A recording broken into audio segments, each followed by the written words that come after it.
Ndagarutse kugira ngo mbagezeho bimeze bite? Murabibona sinahereye hano se. Hano ni munsi yo kwa Mwaminga kariya gasozi hariya hafi batwikiye.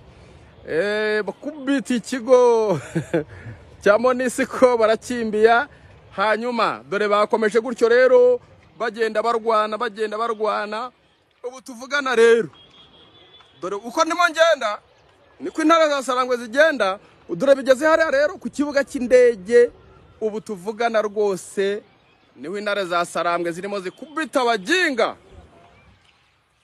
Mwabyumvise ariko Bwana Magashe, uwavuga yuko Aeroport de Goma yamaze gusatirwa na M23 ndetse imirwano irimo kubera mu kibuga, igice kimwe cy'ikibuga kigenda cyerekeza ruguru hamwe hatwikiwe ibifaru mu gitondo. Ntago yaba yibeshe kuko niho amasasu yumvikana kandi ntago ari imbunda zirasakure, imbunda nini irimo. Ni 12. Iyo ni BM yongeye se? Oya, iyo ni 14. Iyo ni 14. Muri kwiyumvira rero muri rusange uko urugamba rumeze ruri mu bice bishyika kuri bitatu. Ariko hagati aho ngaho hakaba harimo ingabo za FIDC zazingiwemo hano hagati nko munsi ya Rushwaga. M23 itigeze izemerera n'akana gatoya kuba zasohokamo. Ibi bintu mukayimaza kumva amatekwa nyinshi kubera yuko kugeza mu gingo ngaya abo mu mujyi babuze aho bahunga berekeza. Aba bari Rushwaga ntago babashije gusohokamo, ntago byashoboka. Bishaka kwerekana yuko rero byanze bikunze iyi mirwano iraza kwerekamo amatekwa nyinshi cyane ndetse no kwangirika kw'intwaro zihagije. Ngira ngo twatumaze kubabwira ibijyanye n'indege zarashweho zikimara guhaguruka zigiye kurasa, imwe igahita ishwanyagurika indi igakomereka, ariko nabwo amakuru mbonye nuko nayo nta bushobozi ifite bwo kongera kuba nzima. Nuko Bwana Yuhi, urumva urebye uko urugamba rurimo rugenda ruhindura isura, urabona neza ko urumva no kuvuga ngo noneho ubu ngubu FARDC ntago ishobora gusheringa. Ariko M23 yo urumva irimo irasheringa. Gusheringa rero irimo iratanga covering fire. No kuvuga ngo ubu ngubu iriya sharing nihagarara urahita ubona ikibuga cy'indege kiraba kivuyemo kuko barimo baratanga covering fire kugira ngo abahungu bagere mu kibuga cy'indege tayari. Ubu tuvugana rwose biraba birangiye kuko iyi covering fire ntago iri busige iki kibuga cy'indege kuko urabona aho barwaniraga ahangaha mu Munigi hano muri iyi centre bimutsemo bageze ku kibuga cy'indege. Mu by'ukuri rero ahangaha urumva ko icyo twavuga Bwana Magashe, icyo twabwira abakunzi ba Magashe TV nuko indege zaje ku kibuga cy'indege mu minota 15 ishize zose zirahungishijwe, zirahagurutse ngo bayumvaga bugeze kuvuga ngo iyi sikose yaruko butabwa ntihoya ni fixed wind, zose zirimutse zirajyanywe. Ni ikimenyetso cyuko ikibuga cy'indege nta kiba kizeyeho, kandi nanone ibikoresho bimwe na bimwe bafite ku kibuga cy'indege urazwa bafite gunshot bagize gutya nayo barayipakiye, indege zirabyimuye. Nimba zigiye Kavumu simbizi, nimba zigeza Gisangani simbizi, nimba zishubijwe mu gihugu cy'u Burundi ntago bamenya, ariko indege zirahagurutse zose bazikwanye mu nzira. Ayonye bari abantu babonye dore irande kuruza shana ayonye ni gahunda. Umva yo ni 120. Magingo ngaya nimba indege zivanye mu nzira bagatwara. Ari ibigarasha mbonye birimo bivuga cya kigarasha cyitwa Turayishimiye Jean Paul kiri hehe kweri ko kitaza ngo kivuge kize hanyuma kitubwira uko afatanyije n'umuvugizi wa FARDC atubwira ukuntu umuriro ugiye kwaka ku Rwanda. Wayibonye intambara ngo nibwo itangiye hari hano barahuye urako kare kuvuga ngo gaturika cyane ukuntu ari bigarasha bije muri comment biti nta bwa mbere ngo tubonye ngo abantu ngo bogeze intambara. Ntago twogeze intambara mwabagome mwe, nimwe mwazanye ururwango, nimwe mwazanye amacakubiri, nimwe mwazanye ingenga bitekerezo genocide. Ntago twogeze intambara ahubwo turagira ngo izi ngegera dore bageze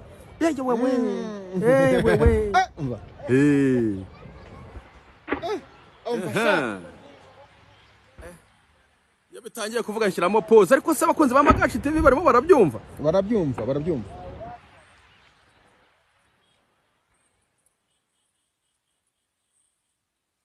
Aho mubona ntunze mujye mumenya ko ari aho ngaho nyine.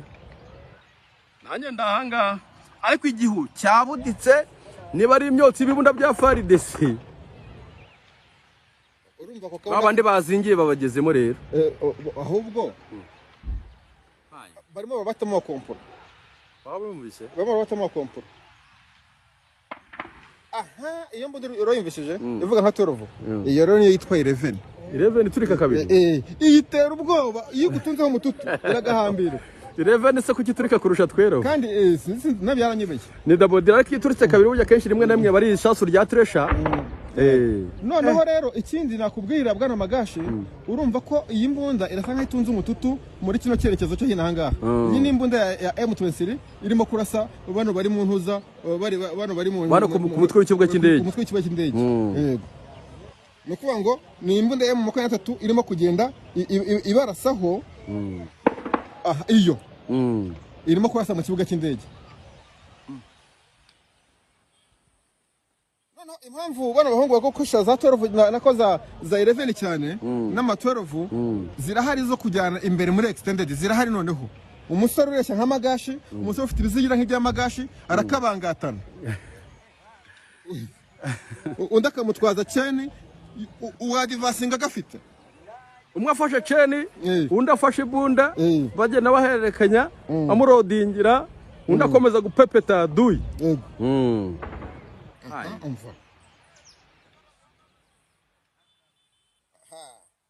uyu munsi haracu wambaye mwa bantu uyu munsi haracu wambaye pe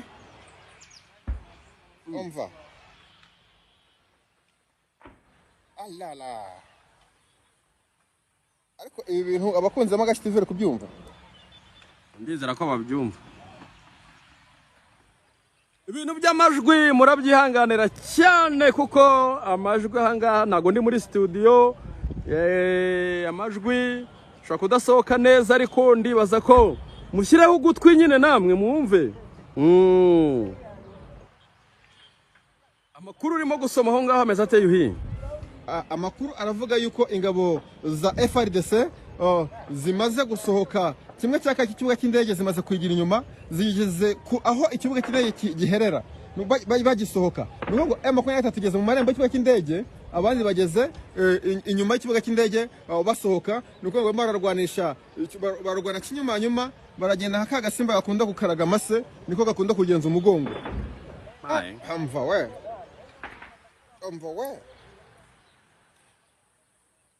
bakunzi b'Amagashi amva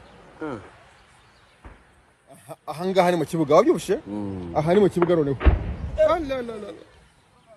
iyo ni shitani iyo ni shitani iyo si 120 aya 120 buriya igituza cyawe kiba kiri hasi ahubwo uryumva neza riguye iyo risohoka nta kibazo ariko riguye urahita uryumva neza cyane ikindi nanone harimo kumukamo ubukompora bwa SPG bwinshi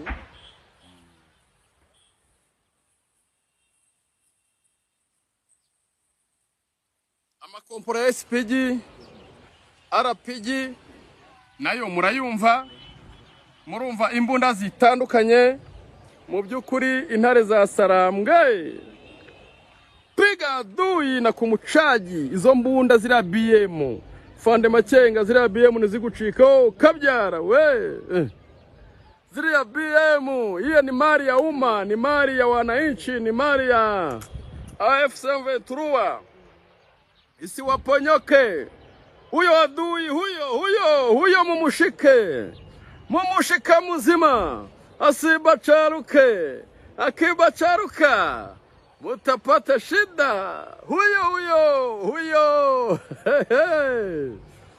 ntago nogeza intare za Sarangwe nizo kubita abajinga imigambi yabo irazwi badayimoni bafite ni benshi dore imyaka 30 irashize ingenga bitekerezo jenoside bayigaba mu turere hose kugira ngo bibe byinshi ngo bishyira ku banero ngonerotike noneho ngo abandi n'ababantu aba bagome biyita ababantu ni banuki abandi ntago ari abantu ibi rero ni ubugome bukabije bwa Neva na Gisekedi ndetse n'umuyobozi wa FDLR Omega baramubwiye bati taha mu Rwanda ati ndakuraye ntago nzaza hari umututsi ukirimo ndibaza rero ko rwose Omega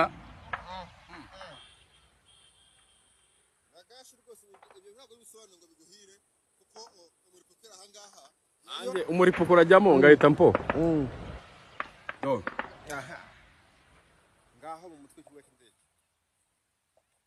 ariko ona hari ahantu niva kuri kamera ndakubwira ibirimo kwabo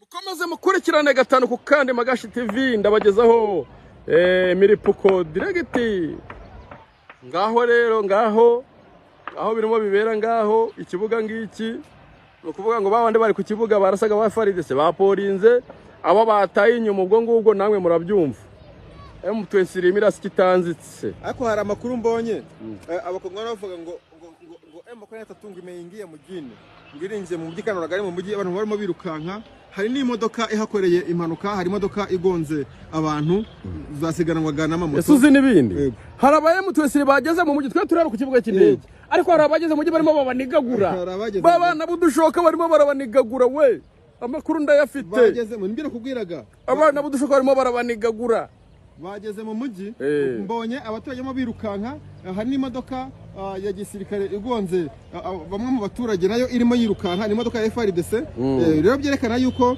imiripuko tayari imaze kwinjira mu mujyi nubwo twatinda ku kibuga cy'indege kuko niho twumvira ibiturika byinshi ariko kandi mu mujyi isirandogodogo giye kare bahoze wumva hari imbunda zirimo kuvugira hirya mu mujyi abasniper bari mutwese baba barakora akazi mu mujyi hariya mwega ntimubona turi hano ku kibuga ngo mugire ngo handi naho ntago bimeze ukundi kuntu twabasogongeza rero mu kanya